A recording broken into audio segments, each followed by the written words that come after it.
2047 तक आत्मनिर्भर और विकसित राष्ट्र बनाने के सपने को साकार करेंगे।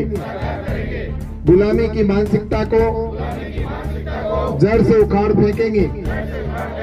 देश की सुदृढ़ करेंगे और देश की रक्षा करने वालों का नागरिक होने का कर्तव्य निभाएंगे। धन्यवाद। विराज यात्रा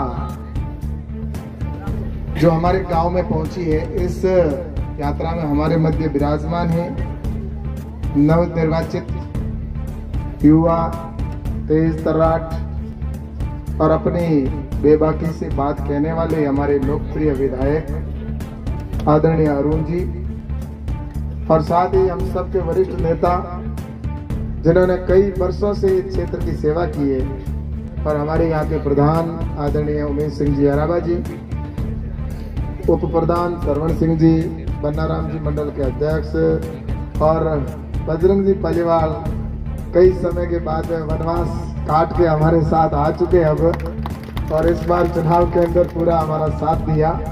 ऐसे बजरंग जी पालीवाल साहब, वीडियो साहब, और सभी मंच पर चुंगलदान जी भी बैठे हैं, एसडीएम साहब हैं सब, और सभी सामने बैठे हमारे चुनीलाल जी भी हैं मेरे साथ। अभी पार्टी के अंदर जिम्मेवारी है चुनीलाल जी, बाबू जी, और देखिए हम 3 जिला परिषद सदस्य, बजरंग जी भी जिस जगह पर जिला परिषद का चुनाव लड़े थे उस जगह मैं भी लड़ा था, और चुनीलाल जी हम आमने सामने थे, आज साथ हैं।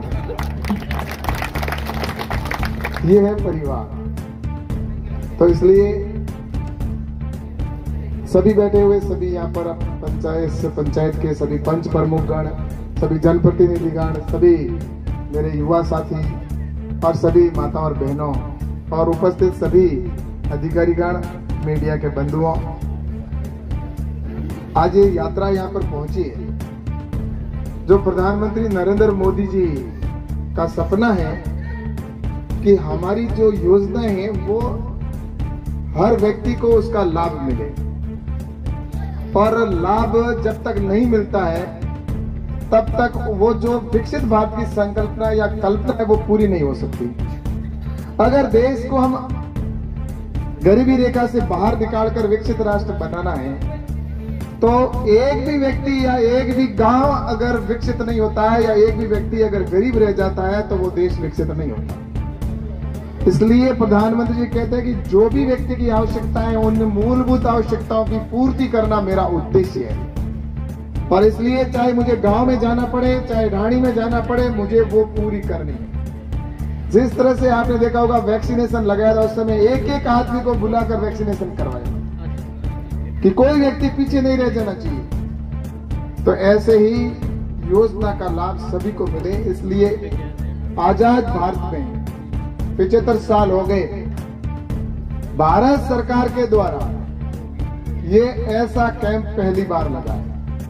75 साल बाद में सेंट्रल गवर्नमेंट ने कैंप कभी नहीं लगाया, पहली बार लगाया है। स्टेट गवर्नमेंट कभी भी राज्य सरकारें लगाती थी, लेकिन भारत सरकार के द्वारा कि सूरज चंद तक हमें पहुंचना है, अंतिम व्यक्ति तक लाभ देना है। अगर कोई पात्र या योग्य व्यक्ति ऐसा है जिसको अगर गैस का कनेक्शन मिलना चाहिए लेकिन वो नहीं मिला है, तो उसको किसी एजेंसी में जाने की जरूरत नहीं, ऑफिस के चक्कर काटने की जरूरत नहीं। हम गांव में जाएंगे और वहां जाकर उसका फॉर्म भरेंगे। ये मोदी जी चाहते हैं। गैस का कनेक्शन हो, चाहे किसान क्रेडिट कार्ड, केसीसी हम लेने के लिए चाहते हैं। आपको पता है कितने दलाल परेशान करते हैं, बैंक वाले भी परेशान करते हैं। 12-12 महीना तक, 2-2 साल तक, 3-3 साल तक केसीसी नहीं देते बैंक वाले। ये स्थिति रहती थी कि नहीं रहती थी? मोदी जी ने कहा नहीं, आप गांव में जाओ, मेरे भाई किसान बैठे हैं, उनके जाकर केसीसी फॉर्म वहीं भरो। ये बैंक वाले आए यहाँ पर, है भाई बैंक वाले कहाँ है? कौन है बैंक वाले? ये एसबीआई बैंक वाले। कितने फॉर्म भरे आज हैं? आपने यहाँ पर कहा कि हम केसीसी का फॉर्म भरने के लिए आए आपके लिए, हैं? नहीं, आपने बोला क्या इनको? आपके पीछे कुछ भी नहीं लिखा हुआ। और आप कौन से विभाग से आए हैं? पंचायत समिति से आए तो आपकी क्या क्या योजना है, किस लिए बैठे हो यहाँ पे, कुछ तो पीछे लिखो ना। वीडियो साहब आप नोडल इसका अधिकारी है ना, पता होना चाहिए बहने बैठी क्यों बैठी, इनके पीछे क्या है यहाँ पर। लेकिन हर विभाग का होना चाहिए, पता होना चाहिए। आप पहले आइए यहाँ पे, पहले आकर बताइए कल हम इस प्रकार के फॉर्म भरेंगे। आपके जहां जहां कैंप है वहां पर पहले सूचना कराइए, ग्राम सेवक के माध्यम से हो, चाहे पटवारी के माध्यम से हो, चाहे किसी भी प्रकार से। सिर्फ पैसा खर्च किया जा रहा है सरकार का, इस तरह से बर्बाद नहीं होने देंगे आप सब। इस तरह से पहले जैसा चल रहा वैसा नहीं चलेगा। यहाँ जितने लोग आए, मेरे युवा साथी आए, मेरी माताएं बहनें आई है यहाँ पर, ये आए, इनमें अवार्ड देना है कुछ को। आपने क्या चिन्हित किया है, किसको अवार्ड देंगे आप मुझे बताइए। इस कार्यक्रम में यह भी था कि आपको परीक्षा भी लेनी थी। क्विज का किया, किसका, कितने लड़कों का किया क्विज में आपने? मिनट टू मिनट नहीं है, पहले होती है क्विज की परीक्षा है, ऐसा नहीं है। अभी इनको पता भी नहीं है। कौन है आप में से किसको पता है क्विज का? इनको पता ही नहीं है। ऐसा है, मेरी बात सुनो। ये आप यहाँ पर जितने बैठे हैं, मेरे को एक मिनट, विभाग कौन कौन से विभाग है आप एक बार खड़े होके मुझे सारे परिचय बताओ। इधर से शुरू करो, एक मिनट सुनो सारे। कौन से विभाग से, क्या नाम है? सोहनलाल नाम है सर, पंचायती राज विभाग से। पंचायती राज विभाग से। आपको क्या जिम्मेवारी दी यहाँ पे, किस लिए आए हो आप यहाँ, किस लिए आए हो? विकसित भारत संकल्प यात्रा तो हो रही है, आपको यहाँ पर क्या टास्क दिया गया, जिस उद्देश्य यहाँ पे आप आकर बैठे हो? आप इस कंप्यूटर में क्या कर रहे हो? सर ये प्री इवेंट ऑनलाइन कर, वो कब होगा? पहले हो गया सर, अभी यहाँ पे क्या है?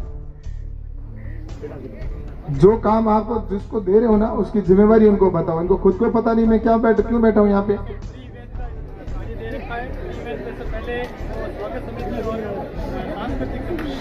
अरे वो इसका कोई विषय नहीं, आगे बोलो। मैं बीजा राव, पंचायत समिति कल्याणपुर से कंप्यूटर ऑपरेटर हूँ। ठीक है, आपका कंप्यूटर पे जो ये देते हैं वो लिखना है, ठीक है, ओके, आगे बोलो। देवी सिंह सोडा, अतिरिक्त विकास अधिकारी। जो ये कार्यक्रम आयोजन हो रहा है फर्स्ट शिफ्ट और सेकंड शिफ्ट में, उसमें मिनट टू मिनट कार्यक्रम को अपलोड करवाना, उसकी एक्टिविटी कंप्लीट करवाना सर। पूरे आप मुझे बताओ, बैंक के अंदर आपने यहाँ पर कितने फॉर्म भरे, अभी तक की रिपोर्ट है वो आप एक्टिविटी में डाल रहे हो ना? जी सर। हाँ, तो कितने फॉर्म किसके हुए, अभी रिपोर्ट दे सकते हो मुझे? नहीं, ये अभी रिपोर्ट नहीं आई सर, पहले स्वागत कार्यक्रम शुरू हो गया इसलिए सर। अरे बाप जी, ये तो आपको सुबह ही शुरू कर देना था, यहाँ आने के बाद में थोड़ी कार्यक्रम है। ये फर्स्ट शिफ्ट वहाँ थे सर, हम थोम्बली में थे सर। चलो ठीक है, आप बोलो आगे। मेरा नाम अशोक कुमार, मैं पंचायत राज से हूँ। आप ऐसा करो बीडी साहब, आधे आधे बांट दो, ऐसा नहीं चलेगा। पूरे वही टीम यहाँ आके बैठेगी, फिर वहां जाके बैठेगी, ऐसा नहीं होता। ब्लॉक लेवल के अधिकारियों को एसडीएम साहब ने और हमने निर्देश दे रखा है कि आधी टीम आपकी फर्स्ट शिफ्ट में रहेगी और आधी शिफ्ट यहाँ रहेगी। हाँ, तो ये तो कह रहे हैं हम वहां से, फिर वहां कौन कर रहा है? सभी जगह सर हमने बांट रखा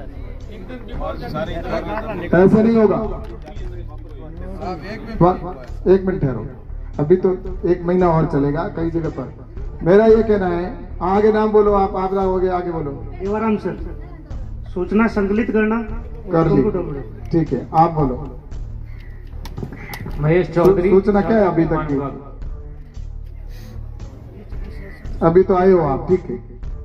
महेश चौधरी, सार्वजनिक निर्माण विभाग। सार्वजनिक निर्माण विभाग।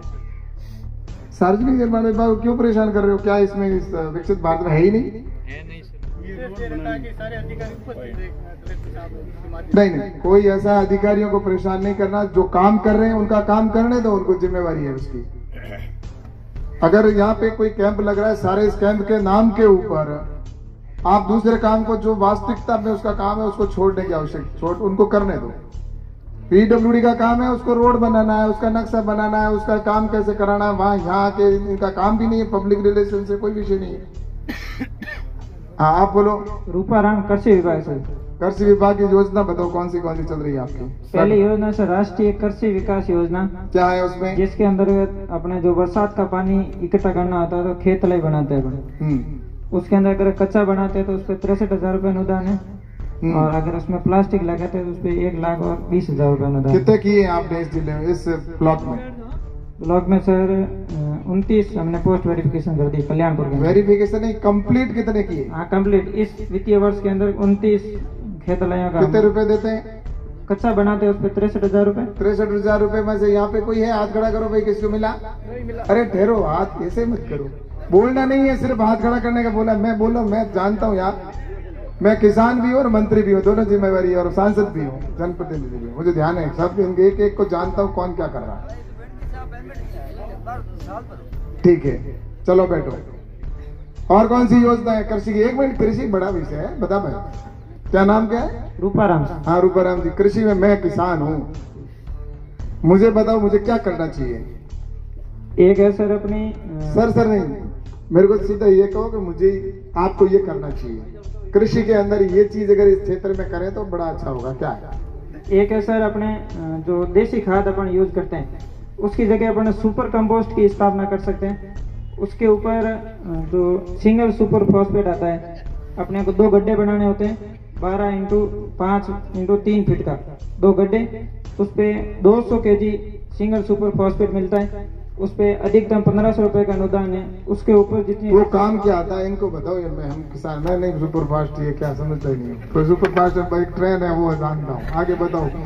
जैसे गोबर की खाद अपन डायरेक्ट खेत में डालते हैं, हाँ ये उसको अपन उस गड्ढे के अंदर डाल के उसमें SSP मिक्स करके उसको 1 महीने तक सड़ाने के बाद अगर खेत में डालते हैं तो अपने जो DAP नैनो यूरिया, जो यूरिया और DAP डालते हैं इसकी जरूरत नहीं रहती है, और मृदा के अंदर कार्बनिक पदार्थ की मात्रा बढ़ती है, जिससे जो बरसात होती है तो उस स्कीम में पैसा कितना देते हैं? रुपए तक अनुदान है, उससे ऊपर जितनी उसकी राशि होती है। कितने किसानों को दिया है इतना, और कितने लोग कर रहे हैं आपके क्षेत्र में? इसमें सर इस बार अभी सैंक्शन निकली है, उसमें अभी SSP अभी तक आया। फॉर्म भर सकते हैं? फॉर्म ऑनलाइन है सुपर सर। फास्ट के बिल्कुल सर, भर सकते हैं। पक्का। उसमें भी किसान अपने खुद के अपने स्तर से फॉर्म भर सकते हैं। ऑनलाइन का फॉर्म कहाँ भरा जाएगा? मैं बताऊं, किसान को ई-मित्र पर जाने की भी जरूरत नहीं है, एक ऐप है अपने राज किसान सुविधा, उसको आप अपने मोबाइल में डाउनलोड कर दो, उसके अंदर दे रखा है भी सुपर कंपोस्ट स्थापना कैसे करनी है, सारी योजना के बारे में दे रखा है। और आवेदन के लिए आप लक्ष्य बताओगे, आपके ब्लॉक के पूरी पंचायत समिति में हो, कितना क्षेत्र है आपका? पंचायत समिति पूरी है। इस पंचायत समिति में आप अगले 2 महीने तक, 3 महीने मान लो, आपको 3 महीने के अंदर क्या लक्ष्य तय किया, इतने लोगों को हम इस स्कीम से जोड़ दो। क्योंकि हमारे कंप्यूटर इनको तो ऐप आता है ना, हमारे कोई किसान को दूसरा सिस्टम जोड़ना आता है। ये आप जा कर कितने करवा सकते हो कि इतने किसानों को हम करवा देंगे? सुपर कंपोस्ट की हमारे लक्ष्य है सर 59 लोगों का करवा दोगे? 59 लोगों का हम कितनी जगह पर करवाओगे? ये पूरी कल्याण। कितनी पंचायत समिति है? एक कल्याणपुर पंचायत समिति के अंदर कितनी पंचायतें हैं? 29 पंचायत। 29 और आपका 60 का लक्ष्य है, यानी कि 2 एवरेज। आप एक पंचायत के अंदर मॉडल के रूप में दो बना देंगे, मॉडल के रूप में, हम समझ गए ना? उसको देखे फिर दूसरे अपना ले। 3 महीने में कर दो कंप्लीट। 3 महीना। अभी सर SSP आने वाली है। और कृषि की कौन सी स्कीम है? और सर एक है अपन, अगर कोई किसान बूंद सिंचाई से अगर कोई फसल लगाना चाहता है तो उस पे 70% अनुदान है, वो उद्यान विभाग से। और एक अगर कोई फव्वारे लगाना चाहता है, मिनी फव्वारा, उस पे भी 70% अनुदान है, और SC ST और महिला कर्षकों को 75% अनुदान। ठीक है। और एक है PM कुसुम योजना, जिसके द्वारा अगर किसान के अगर लाइट नहीं है तो वो सोलर पंप लगा के सिंचाई कर सकता है, उस पे 60% अनुदान है, 40% कर्षक की राशि किसान को भरनी होती है। ठीक है। और योजना है सर जो 11वीं 12वीं और ग्रेजुएशन अगर एग्रीकल्चर के अंदर कोई छात्राएं करें तो 11वीं 12वीं के अंदर 15,000 रुपये, और ग्रेजुएशन करे उसके अंदर 40,000 रुपये, और अगर पोस्ट ग्रेजुएशन कृषि छात्राएं करती है तो उसको 1 लाख रुपए छात्रवृत्ति दी होती है। और नई एजुकेशन में क्या किया है वो तो खैर आपको पता नहीं होगा, नई एजुकेशन छोड़ो। और कृषि में और ऐसा कोई मैकेनाइजेशन में क्या है? मैकेनाइजेशन की कोई स्कीम ध्यान है? मशीनरीकरण का। मशीनरीकरण के अंदर सर अपने मोटी सर यहाँ 3 कृषि यंत्र होते हैं, उस पर अनुदान मिलता है। 3 कृषि यंत्र कौन से हैं? एक तो है सर सीड ड्रिल, हाँ, और एक होता है अपने डिस्क प्लो, जिसको तभी बोलते हैं।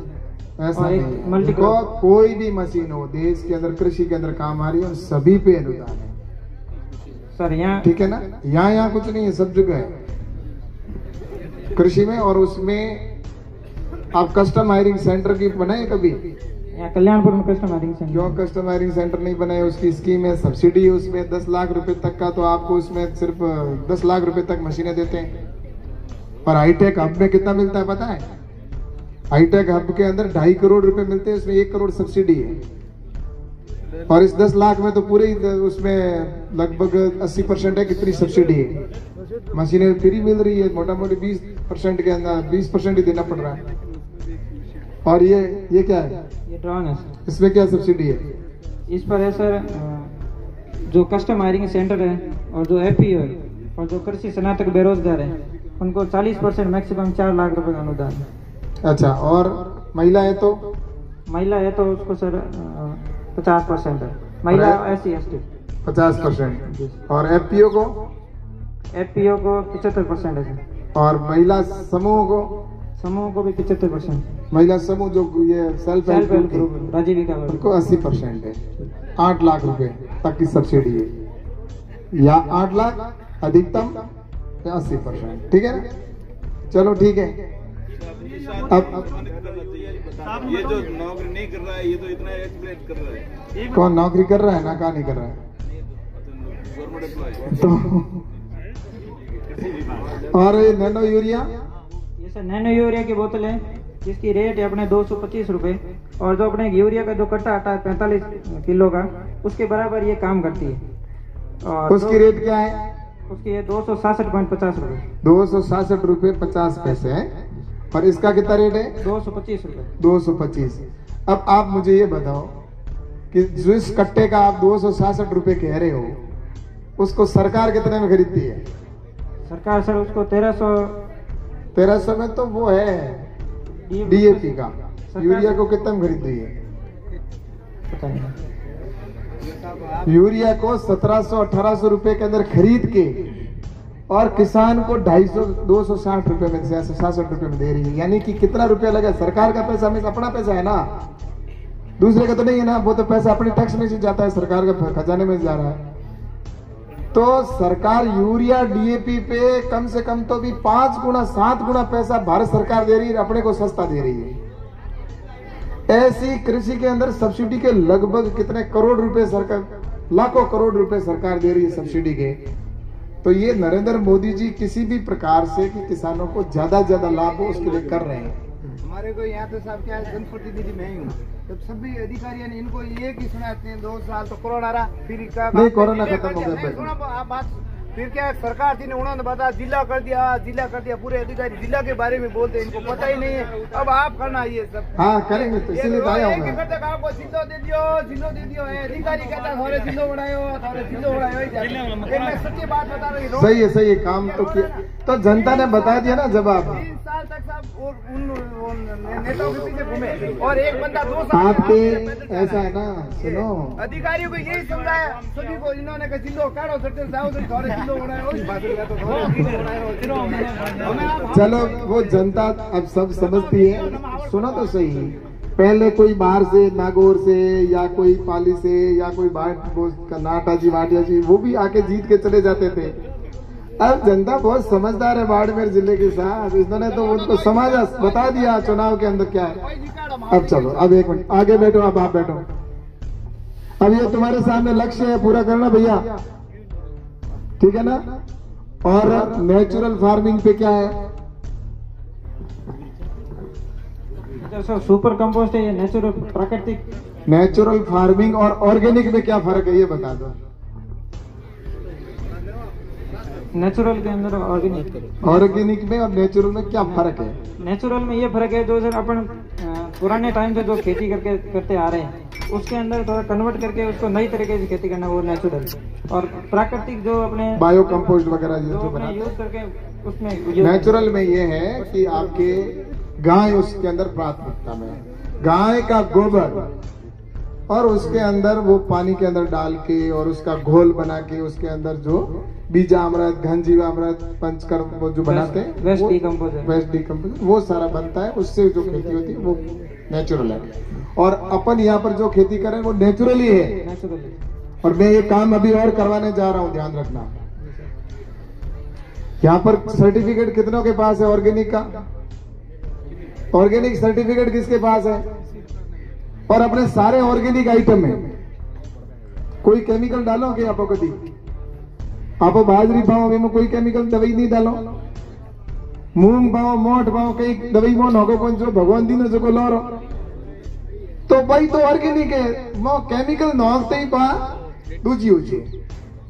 अब जगह ऑर्गेनिक है बिंगी रेट बाजार में 1.5 गुना दुगना रेट है, मिनट 4 रुपए, लेकिन अपने कने कमी की सर्टिफिकेट दी है। सर्टिफिकेट कौन देना करे? सरकार दिया करे। और उस सर्टिफिकेट के 30,000 रुपए लगते हैं, 3 साल में वो सर्टिफिकेट मिलता है। उसके लिए लैब में जाता है, वो जमीन को टेस्ट करते हैं, उसकी सारी चीजें करते हैं और 30,000 रुपए देकर एक किसान को सर्टिफिकेट लेता है। तो फिर वो कंपनी जो आएगी ना आपसे खरीदने, वो उस सर्टिफिकेट को देखेगी कि इसके पास सर्टिफिकेट है तो फिर वो दुगना पैसा देगी। सर्टिफिकेट नहीं है तो भले ही कितनी बढ़िया चीज लिवड़ा दे बैठा हो तो भी नहीं ऑर्गेनिक है तो भी नहीं मोने, क्योंकि दुनिया का दूसरा देश है वो सर्टिफिकेट मांगा करेगा। दूसरे देश में एक्सपोर्ट रेट हो जाता है, कंपनियां वही खरीदती है, उनको सर्टिफिकेट दिखाना पड़ता है। वो राजस्थान के अंदर सरकार ने दिया नहीं। मैंने इस अशोक गहलोत को बहुत बार कहा, मैंने कहा यार भारत सरकार है, कृषि मंत्रालय मेरे पास है, मैं लार्ज एरिया सर्टिफिकेशन के अंदर तुम्हारे को दे दूंगा बिना पैसे, किसान का कोई पैसा नहीं लगेगा, भारत सरकार देगी पूरा, तुम एक ये लार्ज एरिया सर्टिफिकेशन करवा दो। लेकिन कहा नहीं, दिया नहीं। लेटर भी भेजा मैंने वहां पर कृषि मंत्रालय से कि ये कर दो। लार्ज एरिया सर्टिफिकेशन में क्या होता है कि ये जैसे कल्याणपुर पंचायत समिति है, इस समिति के पूरी की पूरी ऑर्गेनिक घोषित कर देना। उसमें क्या होगा कि उसके अंदर फिर कभी केमिकल का छिड़काव नहीं कर सकते। तो अपने यहाँ तो ऑलरेडी केमिकल का छिड़काव होता ही नहीं है, यहाँ पर डबल क्रॉप एरिया ही नहीं है।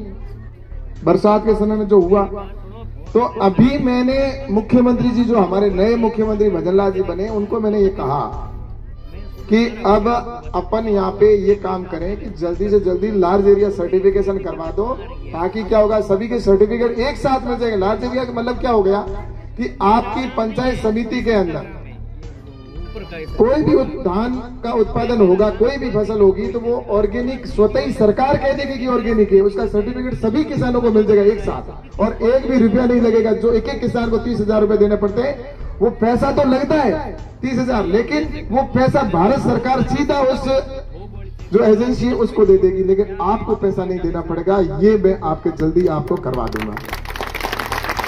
और ऐसा राजस्थान के मैंने मुख्यमंत्री जी को कहा कि जितने ब्लॉक ऐसे हैं, जितनी पंचायत समितियां हैं, उन सभी पंचायत समितियों को चिन्हित करो और उसमें करो। तो ऐसा करके अपन आगे एक अच्छा काम शुरू हो जाएगा, ताकि अपनी फसल होगी वो कभी बेचे तो अच्छी दुगनी तिगुनी रेट मिले अपने को। तो ये भी मैं करना चाह रहा हूँ। अब बैठो आप। अब आगे सर, पशुपालन विभाग सरजीत सिंह। हाँ, पशुपालन में बोलो क्या है? Free medicine. फ्री मेडिसिन के अलावा कोई स्कीम? कोई स्कीम है कौन? फ्री मेडिसिन मिलती है और कृत्रिम गर्भाधान। कृत्रिम गर्भाधान और एक वैक्सीन चलती है। वैक्सीन तो चले, और क्या स्कीम क्या? हमारे को पशु खरीद रहे हैं, क्या करेंगे? लोन वॉन कोई लेना है तो कोई स्कीम है आपकी? लोन वगैरह नहीं, कोई स्कीम नहीं है। और हो गई तो है? अभी तो नहीं, अभी है। मैं कह रहा हूँ स्कीम है, पशुपालन की स्कीम है। भारत सरकार भी चलाती है और स्टेट गवर्नमेंट भी चलाती है। सर अब तक स्टार्ट नहीं हुई। अच्छा, पड़ोस भी ने कह दिया कि स्टार्ट नहीं होती है, तो स्टार्ट नहीं हुई है। और हो गई तो पता करके मुझे बताना, ठीक है? कल मैं वापस आ जाऊंगा, कहीं न कहीं मैं मिलूंगा, यही पर्सन करने वाला हूँ सभी से। बैठो। Raju Ram, ration dealer. Ration dealer की करे? ठीक है सर। के द्वारा राशनों की क्या पोजीशन है? खाद्यान्न की सूरत क्या स्थिति है, कितना है, क्या है? सबको बराबर मिल रहा है? कोई कटपट तो नहीं हो रहा है? नहीं, अभी तो ऑनलाइन सिस्टम है। ऑनलाइन में कटपट कर ले? नहीं, बड़ू में कुछ नहीं होता सर। है बड़ू में यहाँ पर कुछ नहीं हो सकता है, शायद कहीं पर हो सकता है। यहाँ तो बेटा है के बस सरपंच साहब जना, ठीक है ना, ध्यान रखना। और कोई दूसरी प्रॉब्लम नहीं है? नहीं सर। ठीक है, चलो आगे बढ़ो। सहकारिता विभाग। सहकारिता विभाग। हाँ बताओ। ये रजिस्ट्रेशन किया है सर, कोऑपरेटिव का, सोसाइटी का। क्या किया है? नई केसीसी का। एक केसीसी किया है, अभी हुआ है। ठीक है, और कोई आएगा तो कर लेंगे? हाँ सर, पक्का? पक्का। और कितने दिन में देते हो केसीसी? केसीसी तो हम सब नहीं मिले, 7 महीने मिली। 7 महीने मिली, लेकिन फॉर्म भरो सके ना, दे तो दो ना। आशा। ठीक है, अगर कोई भाई केसीसी से वंचित है, किसान क्रेडिट, ये मोदी जी कहते हैं, मोदी जी कह रहे कि अपने किसानों को केसीसी देना। पहले क्या होता था, बैंकों में यो लारो यो ही केवड़ो होता कि कम केसीसी दो, पैया तुम्हें तो देना पड़े, कम दो। मोदी जी के हल्ला दो, मेरे कन पैया में कोई कमी नहीं, और फर्क है। लिमिट बढ़ा दी ना भाई साहब। कितने थे पहले, कहाँ से शुरू हुए कहाँ तक पहुंचे? आगे मेरी बात सुनो, कहाँ थे कहाँ पहुंचे, और आगे अभी पहुंचेंगे, चिंता मत करो। ये मोदी है तो मुमकिन है, छोड़ो। हाँ, अभी जो मैं बताऊं, 5 सुनो कितने रुपए थे जब मोदी जी प्रधानमंत्री बने थे ना, उस समय 5 लाख करोड़ रुपए केसीसी के माध्यम से पैसा मतलब दिया जाता था। आज 21 लाख करोड़ रुपए कर दिए, यानी कि 3 गुना बढ़ा दिया, 21 लाख करोड़, 4 गुना। हाँ, अब आगे। सर मैं घनश्याम एसबीआई से हूँ। एसबीआई में हमारे प्रधानमंत्री जी की योजना है, जैसे एक तो है प्रधानमंत्री जीवन ज्योति योजना, इसमें 436 रुपये कटते हैं सालाना। इसमें नॉर्मल डेथ में 2 लाख मिलते हैं और एक्सीडेंटल में 2 लाख है।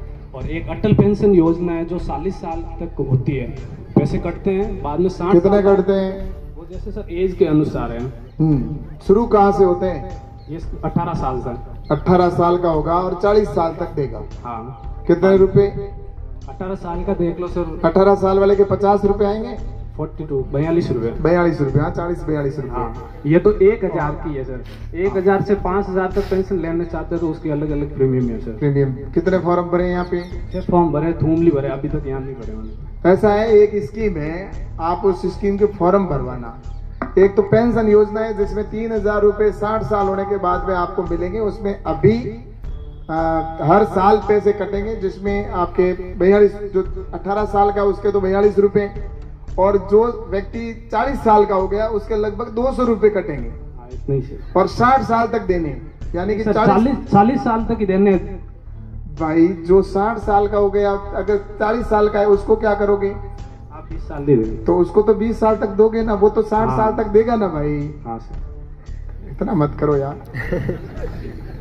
यानी कि जो 40 साल का है वो अपने 200 रुपए जमा कराएगा, हर महीने कराएगा ना, हर महीने से, हर महीने 200 जमा कराएगा।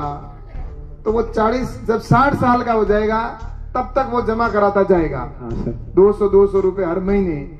और जब 60 साल का हो जाएगा उसके बाद में वो 200 रुपए जमा नहीं कराने, लेकिन आपको हर महीने 3000 रुपए की पेंशन शुरू हो जाएगी जब तक आप जिंदा रहोगे। यही है ना? हाँ सर।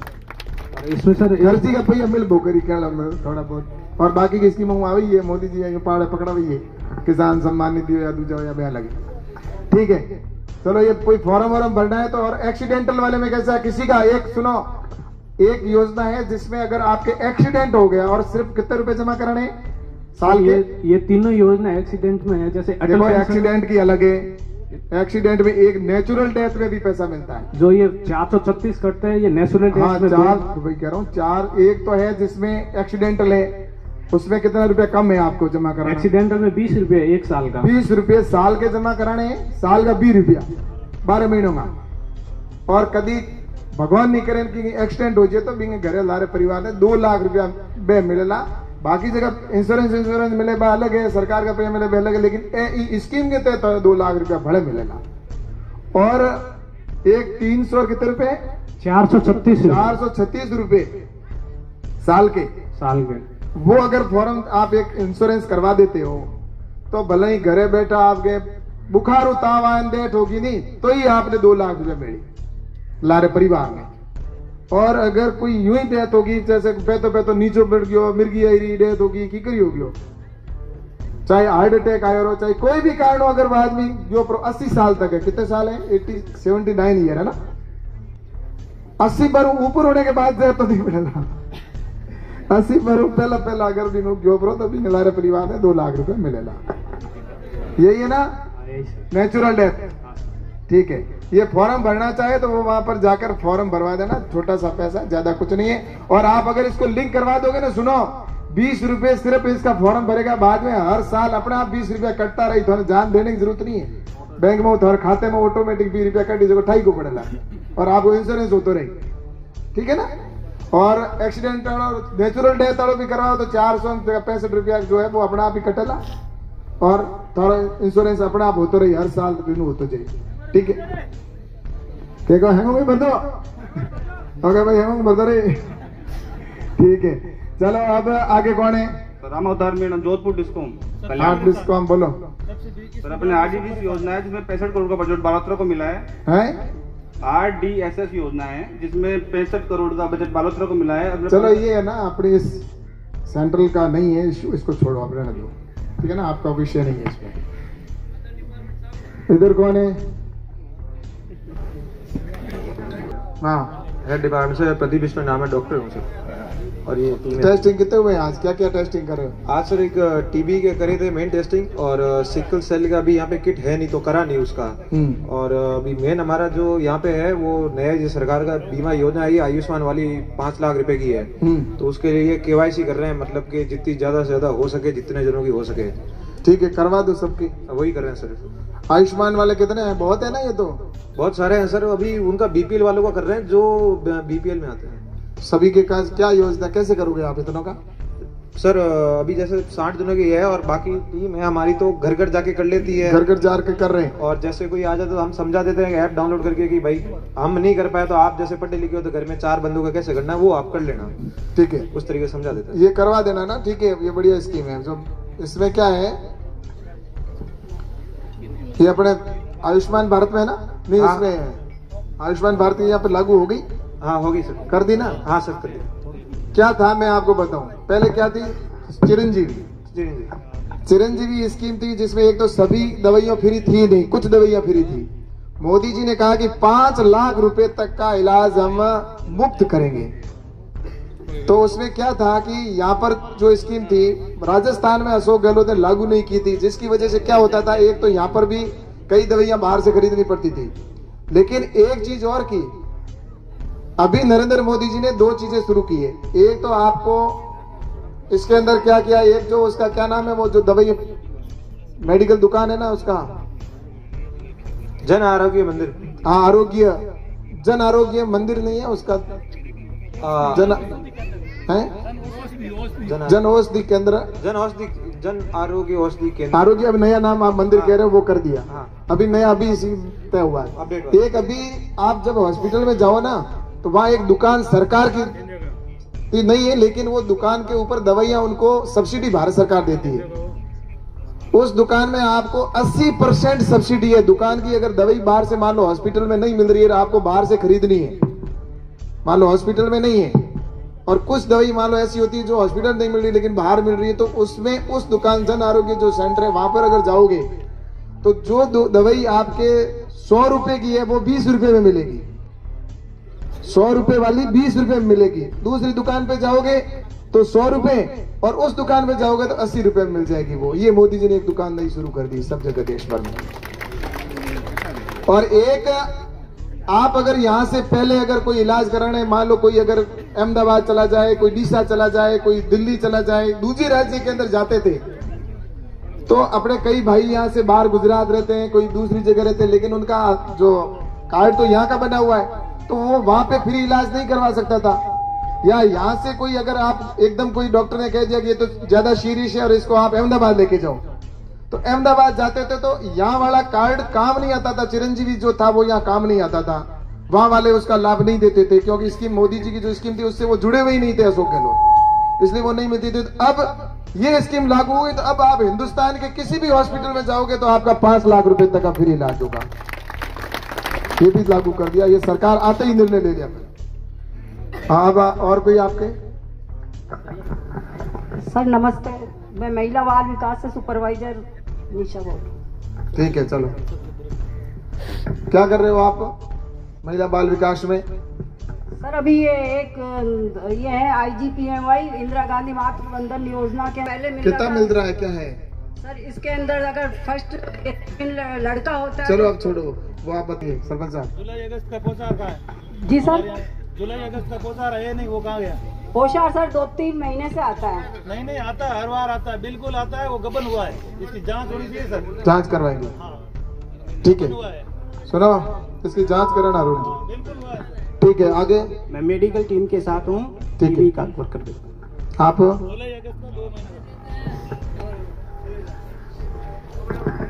जीताराम पटवारी। हाँ, पीएम किसान सम्मान निधि योजना जो लाभान्वित किसान है उसके अगर किस्त कोई आ नहीं रही है, ई केवाईसी कर रहा हूँ। जो कितने किसान है अपने यहाँ पे जो वंचित है, जो पात्र होते हुए नहीं करवा पा रहे हैं?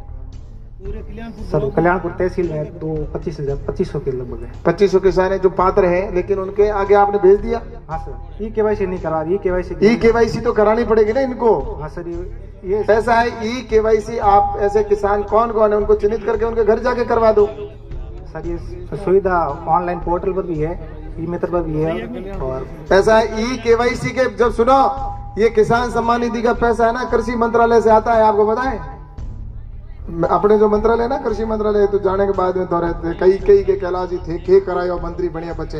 ऐसे का 2-2 हजार रुपए आवे ना कृषि मंत्रालय आवे तो करने हर 4 महीनों में मोदी जी एक बटन दबावे और सीधा खाते में आवे। ये अपने कृषि मंत्रालय से आ रहे। अरे वो कह रहा हूँ ना, कैसा है वो बेटा, वो बैठो बैठो बैठो बैठो 1 मिनट। जो अरे सुनो, क्या होया?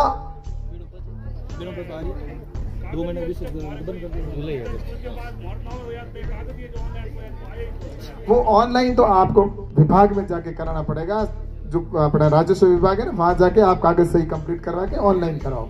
उसमें कृषि विभाग कुछ नहीं कर सकता। हेलो, अब आप है ना, सुनो, ई केवाईसी नहीं कराओगे। ई केवाईसी का मतलब आपका चेहरा है ना, उसका आप जब तक उसके अंदर पोर्टल पे नहीं जाएगा, आपके ई केवाईसी चेहरे का, आंखों का पूरा नहीं होगा, तब तक आपके वो 2000 रुपए, अभी ज्यादा नहीं है इस पंचायत समिति में 2500 ही है ना। हाँ सर, उनको सब कंप्लीट करवा दो, बाकी को सबका आ रहा है। ठीक है, चलो। और दूसरा, जो ऐसा कोई है आपके ध्यान में जो वास्तव में किसान पात्र है लेकिन उसको पैसा नहीं मिल रहा है? वो रजिस्ट्रेशन करा नहीं रहे सर। अगर कोई जैसे मान लो कोई नहीं रजिस्ट्रेशन नहीं करे, वो अपनी चिंता नहीं है। आपके पास ऐसी कोई एप्लीकेशन आई है जिसके अंदर वो कह रहा है कि मेरे को मिलना चाहिए लेकिन मुझे नहीं मिल रहा है? अगर वो है, अगर तो ई केवाईसी की वजह से पेंडिंग है। ई केवाईसी को कंप्लीट करो, ये अपनी जिम्मेवारी है, उनको पीछे पड़ के कैसे भी करो, उसको करो। ठीक है सर, ई केवाईसी में जिला खुलने का विषय ही नहीं रहता। करवाते हैं ये, ठीक है, ध्यान में रखो, लिख देना। हाँ ठीक है, चलो सर। एक्शन पीएचडी, अब एक्शन पीएचडी सर। हाँ सर, हम ये सर्वे कर रहे हैं कि जो वंचित परिवार रह गए हैं उसमें से हम ले रहे हैं सर आवेदन। करीब पहले से ही 90 आवेदन हमारे पास आ गए हैं। ऐसा है, सुनो, ये आपके जो कनेक्शन कर रहे हो ना, कनेक्शन करके और इनको पानी की व्यवस्था कैसे करोगे? सर पानी जो है वो प्रोजेक्ट डिवीजन हमको आपने कुछ घर पीछे छोड़े हैं क्या? सर छूट गए हैं सर। कोई घर पीछे नहीं रहना चाहिए। नहीं छूटेगा सर। अब सर्वे करके सारे आपने जो पहले है ना इधर उधर करके, जिनके इधर लाइन जानी थी उधर से डाल दी, उधर डाल दी, अब सीधी डाल देना। जी सर। नहीं तो मैं सीधा कर दूंगा सर। बिल्कुल, ठीक है ना, मुझे करना आता है सीधा। ठीक है, वो अलग है, वो सूची आएगी तो उसमें करवा देंगे आगे। ठीक, चलो आगे। कोई कंप्लीट हो गया सर? ठीक है, अब ऐसा है, अभी ये लास्ट में आपको ये ड्रोन है, ये आपको यहाँ पर उड़ा के दिखाया जाएगा। अब ये चीज है क्या आपको पता है? ये किसानों के काम की चीज है। आप कभी पहले ट्रैक्टर आया था उस समय, ये युवा साथियों को पता नहीं है कि ट्रैक्टर क्या थी, क्या चीज है, कैसे। आपने तो पैदा होते ही ट्रैक्टर देखा, मैंने तो ट्रैक्टर नहीं देखा। सबसे पहले उठते ही मैं बैल देखता था, ऊंट देखता था, उससे खेती करते थे मेरे दादाजी, मेरे चाचा जी। ट्रैक्टर नहीं था हमारे पूरे राजस्थान में, कोई ट्रैक्टर नहीं था उस समय। सही कह रहा हूं, गलत कह रहा हूं? ट्रैक्टर नहीं था, पहले बैलों से खेती करते थे अपने दादा परदादा सभी। आप में से कितने लोग हैं जिन्होंने बैलों से खेती की? हाथ खड़े करो। देखो बूढ़िया जितना वो हाथ खड़ो करियो मारा। और सुनो, अब जवानों जो युवा खड़े हैं उनमें से बताओ किसने बैल के ऊपर खेती की है? थे 1 2 3 4 5 6 7 मैं थे तो बहुत जवान बुढ़ा हो यार। ये तो इसका मतलब ये हुआ, ये माताएं बहनें भी बैठी है, इसका मतलब ये हुआ कि पहले ट्रैक्टर जो था ना, उस समय ट्रैक्टर, अब ट्रैक्टर हर खेत में अपने को देखने को मिलता है। हम बैलों से खेती नहीं करते, अब ट्रैक्टर से करते हैं। और आज मैं कह के जा रहा हूं आपको, आने वाले समय में जो भी पेस्टिसाइड का या जो दवाई छिड़काव करते हैं या जो खाद का छिड़काव करते हैं, वो जो स्प्रे लेकर घूमते हैं ना, ऐसे स्प्रे करते हैं। स्प्रे आधा जहर शरीर पे आता है, आधा से पेट में जाता है, सांस की नली से बीमार पड़ता है, आधे पे मर जाता है। अब ये ड्रोन से करेंगे। आगे आने वाले समय में हर खेत में एक ड्रोन उड़ता दिखेगा आपको। ये मैं आपको कह रहा हूं, जिस तरह ट्रैक्टर आया वैसे ही ड्रोन आएगा। ये मोदी जी हैं जो देश के किसानों को मजबूत करना चाहते हैं, नई नई तकनीकियां देना चाहते हैं। ये दुनिया में तो ड्रोन बहुत साल पहले आ गया दूसरे देशों में, लेकिन राजस्थान और इस हिंदुस्तान के अंदर सरकार, उस समय हिंदुस्तान की सरकार नहीं चाहती थी कि किसानों को नई तकनीकी मिले, और इसलिए हिंदुस्तान में नहीं आया। पहली बार ड्रोन अगर आया तो वो आपको बताऊं, सबसे पहले अगर खेती के अंदर काम लेने के लिए जो दिया तो वो नरेंद्र मोदी जी ने परमिशन दी कि किसान ड्रोन से खेती कर सकता, नहीं तो उड़ाने की भी परमिशन नहीं थी। यहां पे ड्रोन थी लेकिन उड़ाने की परमिशन नहीं थी खेत में करने की। और मैं बताऊं, पहली बार सबसे पहले इसका उपयोग अगर कहीं किया तो कहां किया गया? इस हिंदुस्तान में सबसे पहले ड्रोन से अगर जहर छिड़कने का काम किया तो बाड़मेर जैसलमेर के अंदर किया गया। और कब किया? जब टीडी आई थी ना, टीडी बीच में आज से 3-4 साल पहले वो टीडी आई ना, उस समय जहर इसकी इस टंकी में डाला, ये जो नीचे वाली टंकी है इसमें जहर डाल के और फिर उसको उसके ऊपर उड़ाया, और उसका जहर उसके जब लगा तो वो टीडी मरी थी, तो इस ड्रोन की वजह से मरी थी उस समय। और फिर ये किया कि अब ये किसानों के लिए क्यों ना किया जाए पेस्टिसाइड के लिए, तो फिर मोदी जी ने बात की तो मोदी जी ने परमिशन दी, और आज ये पेस्टिसाइड के लिए या खाद का छिड़काव, जो यूरिया डीएपी जो वो कह रहे थे ना, उसका छिड़काव करना इससे कर सकते हैं। बीज का छिड़काव भी इससे होगा आने वाले टाइम में, आप देख लेना, और इससे होता है बीज का छिड़काव भी। तो मेरा कहने का मतलब है कि नई तकनीकी किसानों को देना, नई टेक्नोलॉजी से किसान जुड़े, किसान हाईटेक बने, किसान के युवा है वो खुद के रोजगार प्राप्त करें, इन सारे पे सरकार काम करे। आज मैं आपको यहां पर कह के जा रहा हूं कि पिछले 5 साल में जो नरेंद्र मोदी जी जब सरकार थी, उस समय जो आजादी से लेकर 70 साल तक जो गड्ढे खोदे हुए थे, उन गड्ढों को भरने का काम किया था, बराबर समतलीकरण करने का काम किया था। और इन 5 सालों में मकान की नींव भरी जा रही है। नींव क्या कर रहे हैं? कोई मकान अगर बनता है ना, तो सबसे पहले अगर कोई खाड़ा है तो इन्हें हिता हरू का करो को करो, नहीं कोई मकान है तो पहले भाई इन्हें पादरी करो, जमीन पचे भी पचे। तो लारले 5 साल तो मोदी जी ने खाड़ा भरिया जगह 70 साल तक खाड़ा खोदिया है दड्डा, तो दड्डों ने भरने को काम किया और हमके रंग भर रहा है। और असली मीनार जो होगी, जो असली बिल्डिंग बनने की, देश को विकसित भारत बनाने की, वो अगले 5 साल में आपको देखने को मिलेगी। इस 5 साल बाद में आप देखना भारत कहां से कहां पहुंच जाता है। नरेंद्र मोदी जिंदाबाद। और सिर्फ ऐसे बातें करने से नहीं होगा, उन्होंने उसको प्लानिंग कर दिया पहले से ही। मोदी जी प्रधानमंत्री बनते ही सबसे पहले कहा कि सभी के पैसे, ये बीच में जो लीकेज हो रहा है ना, ये भ्रष्टाचार, उसको खत्म करना है। मनरेगा के अंदर पैसे आते थे, मजदूर पे मजदूरी करते थे, और मजदूरी करने जाते थे तो क्या करते थे? पैसे का सीधा पहले तो पैसा आता था ग्राम सेवक के हाथ में, और ग्राम सेवक उसमें से अंटी मारता था नहीं मारता था आपको देने से पहले, फिर आपको देता था। नाराज होगा कोई ग्राम सेवक, हो तो हो नाराज, क्या फर्क पड़ता है। लेकिन ऐसा होता था, चाहे वो मनरेगा में हो चाहे किसी भी दूसरे काम में। कोऑपरेटिव में भी था, कोऑपरेटिव में पैसे आते थे ना क्लेम के, उससे भी कहता लार ले पड़े एक बैग अलग रखता है हाची कुड़ी, हाँ कि थार लेना तो ले, थार के कोटो में हाथ गया था तू योग जो मेल करे थे ढोड़ी लेना हो जने हाथे हाची कुड़ी। और गेहूं आता से नहीं क्या करता, 2 महीनों के पहले ठोक जाता, लार लगा धके। पेंशन आती 3-3 महीनों में खा जाता। पेंशन आती ना क्या कहता, ले पेंशन आपन पहुंच जाता, कहता 12 महीनों में 5-6 मिलती, बाकी कहता कि आओ थारा आई रही, हमें तो धकली ले कहीं लाभ इन पहुंतर तू कहीं यही होता ना है। वो पहला मोदी जी आज वो पहला को काम कियो कि आ हैंग भ्रष्टाचार खत्म करना है, तो हैंगों में खाता खोला या बैंक में, और सीधे पैसे खाते देना शुरू किया। आज अगर किसान सम्मान निधि का पैसा आता है तो सीधा खाते में आवे, कोई नहीं बीच में बन में, और नरेगा का पैसा आवे तो थारे खाते में आवे। हमें थे कोई सेटिंग कर लो पचे तो बात मार हारे को।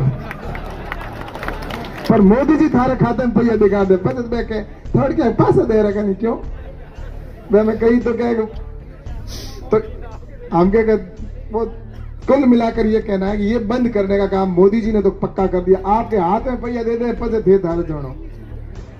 अब ऐसे ही आपने देखा होगा कि आज चाहे फेमिन के मनरेगा के हो, चाहे किसान सम्मान निधि हो, चाहे पेंशन हो, पेंशन आपके हर महीने की 1 या 2 तारीख ने टप तनु बूढ़ी गावे कौन खाते में। ये सीधा बीच में बिचौलिए खत्म कर दिए मोदी जी ने। ये काम भी शुरू किया, वहां से शुरुआत की और फिर उसके बाद में कहा गरीबों के कल्याण की योजना बनाएंगे। भारत को 10 सालों तक लोगों ने कहा कि ये गरीबों का देश है। और मैं आप सभी अधिकारियों से कहना चाहता हूं, आप तो पढ़े लिखे हो गए, आप तो नौकरी लग गई, लेकिन अब आपकी जिम्मेवारी ज्यादा है कि आप भी, ये सब आपके परिवार के सदस्य हैं, इन योजनाओं को नीचे तक पहुंचाएं आप। और आपको बताना चाहता हूं कि प्रधानमंत्री जी, इस देश को आपके ऊपर भी ये कलंक था, हमारे ऊपर भी था कि विदेश के अंदर कोई भी अगर जाता थे तो कहते थे हिंदुस्तान गरीबों का देश है। अखबारों के अंदर पढ़ते थे हिंदुस्तान गरीबों का देश है, भारत तो गरीबों का देश है, क्योंकि गरीबी थी हिंदुस्तान में। गरीब के अंदर पक्का मकान, जब भी कोई विदेशी आता था और विदेशी आकर फोटो खींच के जाता था, और फोटो खींच के जाता कि गांव के अंदर एक महिला बैठी है, एक परिवार बैठा है जिसके घर पर पक्की छत भी नहीं है, वो झोंपे के अंदर रह रहा है, उसके फोटो खींचते और जाकर किसी अखबार में छापते थे। कहते देखिए हिंदुस्तान में गरीबी, वहां पर पक्के मकान भी नहीं है, झोंपड़ों के अंदर रहते लोग। फिर किसी बहन का जाकर वो कोई लकड़ी लेके आ रही है, सिर के ऊपर लकड़ी लेके आती हुई फोटो खींचते कि देखिए गांव में जंगलों में से लकड़ियां लेकर बहनें आ रही है, उसका फोटो फिर किसी अखबार में छापते। फिर कोई बहन रोटी बनाती हुई, लकड़ी के ऊपर धुएं के अंदर रोटी बनाती हुई, उसका फोटो खींच के जाते। और फिर देखते देखते कि देखो भारत के अंदर कैसी कैसी महिलाएं हैं जिनको बेचारियों को रोटी बनाने के लिए लकड़ी का सहारा लेना पड़ता है, धुएं के अंदर रोटी बनाती है। ये अखबार में फिर कोई फोटो खींचता, मैगजीन में छापता, कहती देखिए हिंदुस्तान की गरीबी। गांव में लाइटें नहीं होती थी, लाइट अंधेरे के अंदर लालटेन के अंदर पड़ते हुए मेरे युवा साथियों के फोटो खींच के, बहन के फोटो खींच के देखते थे कि देखिए वहां पर लाइटें भी नहीं है गांवों के अंदर। 70 साल आजादी के हो गए लेकिन हिंदुस्तान में लाइट नहीं है। गांव में लाइटों के अभाव के अंदर कई लड़के लड़कियों की आंखें कमजोर होती थी, पढ़ते पढ़ते रात को सांप बिच्छू आता था पता भी नहीं चलता था। लेकिन आपसे कहना चाहता हूं कि ये सभी इसके फिर फोटो खींच के जाता कोई विदेशों में, फिर कहते देखिए हिंदुस्तान की गरीबी। कोई सोच जाने के लिए बेचारी रात का इंतजार करती थी। इस तरह से गैस का करने, फिर आपने देखा होगा ये सारी चीजें जब होती थी तो हिंदुस्तान को लोग गरीब कहते थे। इसलिए नरेंद्र मोदी जी ने कहा कि सबसे पहले मैं मेरे इस कलंक को समाप्त करना चाहता हूं, जो मेरे हिंदुस्तान में लोगों को गरीब कहते हैं वो मैं तक खत्म करना चाहता हूं। इसलिए ये जो समस्याएं थी, जो चाहे पानी की बात हो, मटका घर सिर के ऊपर लेके जाते थे हम, और जैसे जैसे लड़की की उम्र बढ़ती थी उसके घड़े के ऊपर संख्या बढ़ती थी।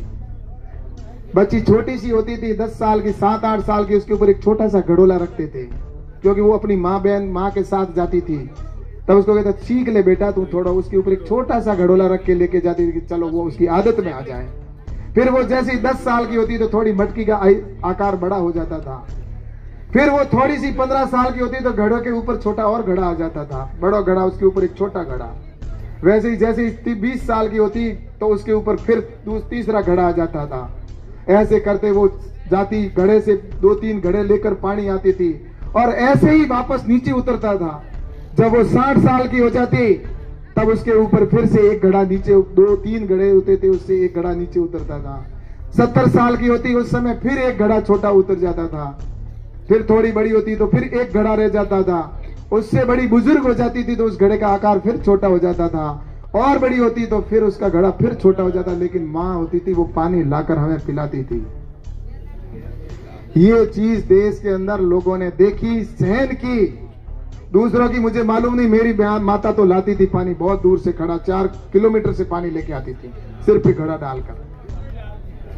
तो इसलिए मैं आपसे कहना चाहता हूं कि ये सारी समस्या का समाधान करना जरूरी है। इसलिए नरेंद्र मोदी जी ने कहा कि मेरे गांव के अंदर लाइट की, पानी की व्यवस्था होनी चाहिए। इसीलिए ये जो बैठे ना एक्शन साहब, ये साहब, जितने भी अधिकारी के हर घर जाकर पानी की टूटी लगाओ और सभी को मीठा पानी पिलाओ, ये योजना नरेंद्र मोदी जी ने शुरू कर दी। 70 साल बाद में किसी को याद आया उसके बाद में कहा कि ये जो बहनें पानी लकड़ी के ऊपर लाती है और खाना बनाती है, उसके लिए गैस का कनेक्शन गांव में पहुंचना चाहिए, तो उज्ज्वला गैस योजना प्रारंभ की। आज फॉर्म भरने के लिए यहाँ पर उज्ज्वला वाले कहां चले गए? उज्ज्वला वाले को हर गांव में फॉर्म भरना चाहिए, कहां है वो उज्ज्वला वाले? कहां है भाई? उनको कहो आके फॉर्म भरे यहाँ पे। उज्ज्वला आएंगे, अभी वहां पे उस पीछे गांव में थे। उज्ज्वला गैस योजना हो तो गैस का कनेक्शन, हर घर में गैस का कनेक्शन होना चाहिए ताकि धुएं से मुक्ति मिले मेरी बहनों को। शौचालय, अगर बहन रात का इंतजार करती थी, शौचालय हर घर में बनना चाहिए, तो 12-12 हजार में शौचालय बनाने का काम किया। इसी तरह से पक्का मकान देने का सपना कभी पूरा नहीं होता था, तो पक्का मकान बनाने का सपना नरेंद्र मोदी जी ने पूरा किया, और आज हर गांव के अंदर पक्के मकान बनाने का काम नरेंद्र मोदी जी के नेतृत्व में हो रहा है, प्रधानमंत्री आवास योजना के तहत। ये सारी चीजें किस लिए की जा रही है कि भविष्य में मेरे बात को कोई गरीब देश नहीं कहे, इसलिए वहां से शुरुआत की और ये योजना बनाकर की। और इसलिए मैं आपसे कहना चाहता हूं कि नरेंद्र मोदी जी ये किस लिए कर रहे हैं कि उन्होंने बचपन में सारी गरीबी देखी है, उन्होंने खुद ने देखी है बचपन के अंदर। जिस तरह से मैंने भी देखा कि मेरी माँ जिस तरह से लकड़ी पर रोटी बनाती थी, धुएं के अंदर रोटी बनाती थी, जिस तरह से मैं खुद या खेत के अंदर हल पे खेती करता था, या फेमीन पर जाकर मेरी माताजी जाकर कमाकर पैसा लेके आती थी, इसी तरह से अगर मैंने मेरे परिवार में, मैंने बचपन में अगर गरीबी देखी है तो मुझे पता है कि किसान की क्या समस्या है। इसी प्रकार से नरेंद्र मोदी जी को पता है कि गरीब की समस्या क्या है, कि नरेंद्र मोदी जी भी बचपन में चाय बेचकर अपना परिवार चलाते थे, और उनकी माताजी पास के घरों में जाकर काम करके और उनके बेटों का पालन पोषण करती थी, इसलिए पता है कि गरीबी क्या होती है। सोने की थाली में उन्होंने भोजन नहीं किया, उन्होंने चांदी के चम्मच से भोजन नहीं किया, उन्होंने गरीबों के लिए इस तरह से, इसलिए वो कर रहे हैं, उनको पता है कि गरीबी क्या होती है, इसलिए ये योजनाएं हमारी गरीब परिवार को दी है। और ये मोदी जी कहते हैं मेरे लिए सिर्फ 4 जाति है, कोई हिंदू, कोई मुसलमान, सिख, ईसाई जाति में ये फलाना, ये धर्म, वो नहीं। मोदी जी एक ही कहते हैं मेरी 4 जातियों को जानता हूं मैं, उन 4 जातियों का उत्थान हो जाएगा तो विश्व में भारत 1 नंबर पर पहुंच जाएगा। और वो जातियां हैं, सबसे पहले कहा कि गरीब जाति है, वो चाहे हिंदू हो, चाहे मुसलमान हो, चाहे सिख हो, चाहे ईसाई हो, चाहे वो किसी भी जाति का हो, गरीब एक जाति है, वो गरीब का मैं कल्याण करना चाहता हूं। दूसरी जाति है किसान, जो धरती फाड़ के अन्न पैदा करता है, वो है जाति किसान। एक गरीब जाति, दूसरी है किसान जाति, उसे वो किसी भी धर्म का हो लेकिन किसान बेटा होना चाहिए। और तीसरी है, उन्होंने कहा है कि युवा, जो युवा साथी है ना, वो युवाओं को किस तरह से स्किल डेवलपमेंट करके उनको पैरों पे खड़ा करना, उनको रोजगार देना, उनको देश के अंदर आगे बढ़ाना, ये है नरेंद्र मोदी जी की तीसरी जाति। और चौथी जाति है मेरी जो बहनें बैठी है, माताएं बहनें, तीसरी जाति है महिला। ये महिला, युवा, किसान, गरीब मिलकर इनका उत्थान होगा तो भारत विकसित राष्ट्र बनेगा, और इसीलिए ये यात्रा निकाली जा रही है। तो इसलिए मैं आपसे कहना चाहता हूं कि नरेंद्र मोदी जी के नेतृत्व में देश आगे बढ़ रहा है। अभी आने वाले समय में आपको पता है, अभी 2 महीने बाद में चुनाव भी है, तो इसलिए अपन सभी को ये देखना है कि हमें आने वाले समय में भारत को और गति के साथ आगे बढ़ाना है, विकसित राष्ट्र बनाना है, तो काम करना होगा। मोदी जी रात दिन लगे हुए हैं, देश का अर्थ विकास भी करवा रहे हैं। भारत विश्व में आज अर्थव्यवस्था में मजबूत हो गया, पहले अर्थव्यवस्था में 10वें स्थान पे था, आज 5वें स्थान पे पहुंचा है, आने वाले समय में 3रे स्थान पे पहुंचेगा, और 2027 तक 3रे स्थान में अर्थव्यवस्था, यानी कि सबसे ज्यादा पैसे का जो होगा उसमें भारत 3रे नंबर पे आएगा, और उसके बाद दुनिया में 1 नंबर पर 47 में पहुंचाना, ये लक्ष्य लेके चल रहे हैं। और इसलिए इंफ्रास्ट्रक्चर की दृष्टि से हो, चाहे इतने बढ़िया बढ़िया हाईवे बनाए जा रहे हैं ताकि लोगों का अपना देश गति के साथ आगे बढ़े, हाईवे बनाना, रेलों की कनेक्टिविटी को जोड़ना, नई नई ट्रेनें शुरू करना, वंदे भारत जैसी, एयर कनेक्टिविटी के लिए नए नए एयरपोर्ट बनाना, एम्स हॉस्पिटल खोलना, मेडिकल कॉलेज खोलना, ताकि हर सुविधा व्यक्ति को मिले, ताकि देश जब चले आगे तो उसको किसी प्रकार की असुविधा नहीं हो।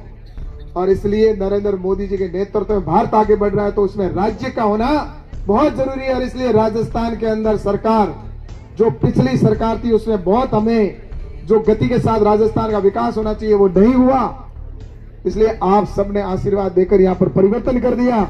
लेकिन अब मैं आपको विश्वास दिलाता हूँ कि नरेंद्र मोदी जी की केंद्र की योजना है वो नीचे जमीन पर उतारने का काम करेंगे और ईमानदारी के साथ में करेंगे। और मैं आज यहाँ भी कह देना चाहता हूँ अधिकारियों को भी, जो पहले की आदत पड़ी है ना वो छोड़ दो भैया।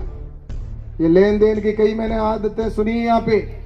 मेरे गरीब परिवार को, किसान परिवार को किसी प्रकार के चक्कर कटाने की जरूरत नहीं है। कोई आएगा तो उसका ईमानदारी के साथ में काम करना। सही है गलत है?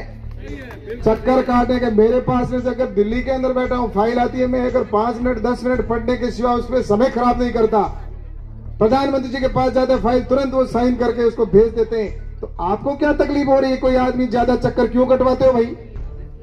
इसलिए ईमानदारी के साथ में काम करके, और मैं अधिकारियों से भी कहना चाहता हूं कि आपको बहुत कुछ भगवान ने दिया है, लेकिन अब हमें इस देश के लिए कुछ करना है, इस हिंदुस्तान के लिए हमें कुछ करना है। भारत को हमें वैभव, परम वैभव तक पहुंचाना है।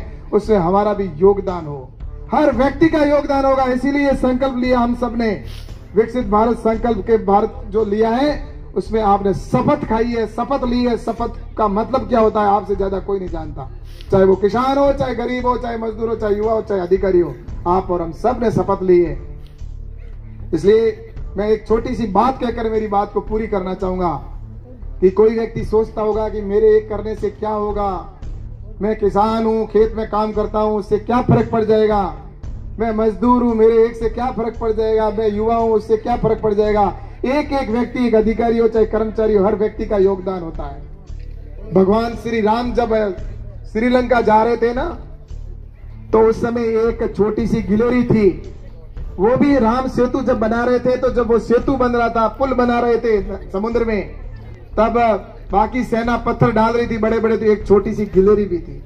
गिलोरी है ना, आप गिलोरी को टिलोड़ी, एक टिलोड़ी ही, तो वो टिलोड़ी भी पानी के अंदर लोटपोट हो रही थी। मिट्टी के कुछ कण लेके जाके शरीर पे चिपकते, फिर वो उस पुल के ऊपर दूसरे जो बंदर सैनिक और सैनिक डाल रहे थे, तो वो भी मिट्टी के कण डाल रही थी। वो जब कण डाल रही थी, तब बाकी के दूसरे सैनिक जो थे, बंदर सैनिक और दूसरे जितने भी वो थे, वो उस गिलेरी पर हंसने लगे, उस टिलोड़ी पे। कह रहे, टिलोड़ी तेरे इस छोटे से कणों से क्या फर्क पड़ जाएगा, हम तो बड़े बड़े पत्थर डाल रहे हैं, उससे ये पुल बन रहा है। तब उस टिलोड़ी का, यानी कि उस गिलेरी का जो जवाब था, वो हम सबको सुनने लायक है, प्रेरणादायक है। उस गिलेरी ने, उस टिलोड़ी ने कहा कि भविष्य में इस पुल का इतिहास लिखा जाएगा ना, तो उस समय दुनिया कहेगी कि छोटी सी गिलेरी का भी इस पुल को बनाने में योगदान था। आज हम बात करते हैं कि नहीं करते गिलेरी की? कितने साल, 17 लाख वर्ष पहले पुल बना, लेकिन आज हम बात कर रहे हैं कि गिलेरी ने भी वहां पुल बनाया था, उसमें उसका योगदान था। बात सही है गलत है? तो भारत विकसित राष्ट्र बनेगा, इसमें कोई दो राय नहीं है। विश्व गुरु बनेगा, इसमें कोई दो राय नहीं है। नरेंद्र मोदी जी के नेतृत्व में बढ़ रहा है देश बनेगा, इसमें कोई दो राय नहीं है। लेकिन हमारा कितना योगदान होता है, ये हमारे ऊपर निर्भर करता है। इसलिए ईमानदारी के साथ हम सब लगेंगे। और आप जितने भी भाई आए हैं, उन सब के लिए ये कैंप लगाया गया है। यहाँ पर आपको समझ में आ गया। अगली बार आपने जो काम आपके जिम्मे है, उसके पीछे लिख कर रखना। स्टॉल बनाओ तो उसके अंदर आप व्यवस्था कैसे रहे, ताकि पता चले। कुछ योजनाओं के आप बोर्ड पर भी लगा के रखो, ताकि वो पढ़कर भी समझ जाएगी कौन सी स्कीम चल रही है। तो ये जितने भी हैं वो करें, और आगे अपन मिलेंगे। आप सभी को बहुत बहुत धन्यवाद देता हूँ। आप सब आए, हम सब मिलकर अपने देश को आगे बढ़ाएंगे। पुनः मैं धन्यवाद देता हूँ आप सभी को। एक ऐसे ऊर्जावान हमारे अरुण भाई को आपने जिताकर भेजा है, तो हम समस्याओं के समाधान करने के लिए, इतने दिन मैं अकेला था, अब ये हमारा भाई भी आपके आशीर्वाद से साथ हो गया। तो यहाँ विधानसभा के अंदर, राजस्थान के अंदर ये समस्याओं का समाधान करने के लिए संघर्ष करेगा, और दिल्ली की होगी वो करेंगे, और दोनों मिलकर हम विकास कराएंगे आपके, और अपने राजस्थान को आगे बढ़ाएंगे, देश को आगे बढ़ाएंगे। और आप सभी के कल्याण की जो योजनाएं होगी उनको नीचे तक उतारने का प्रयास करके हम सभी करेंगे। आप सबका धन्यवाद देता हूं। अब अपन चलेंगे। ये ड्रोन पहली बार उड़ता हुआ देखोगे, जिस तरह से खेत के अंदर खेती होती है। सभी माताएं बहनें और ये जो भाई हैं बैठे बुजुर्ग, सभी चले अपन। ये कार्यक्रम समापन होने के बाद में अपन यहाँ से चलेंगे। और इस ड्रोन को कहाँ पर जगह है भाई, पास में खेत, तो अभी यहाँ से अपन ड्रोन लेके चलेंगे सभी वहां पर, और इससे हेलीकॉप्टर की तरह ये उड़ता है, और कैसे खेती करता है, कैसे इसका पेस्टिसाइड छिड़काव होता है, वो आपको डेमोन्स्ट्रेशन करके बताएंगे। तो ये आप सभी अपन चलेंगे। अब कार्यक्रम के अंदर जो ये अधिकारी हैं वो यहाँ बैठेंगे। अभी जिसको फॉर्म भरना है, कोई अगर वंचित है तो वो वापस आ जाना, एक आधे घंटे के अंदर अंदर वापस आए, ताकि इनको पता चल जाए कि वास्तव में किसके समस्या है, तो वो पूरा समाधान करके जाएंगे। नहीं तो आधा पौन घंटा बाद में अगर कोई नहीं होगा तो फिर ये भी प्रस्थान करेंगे।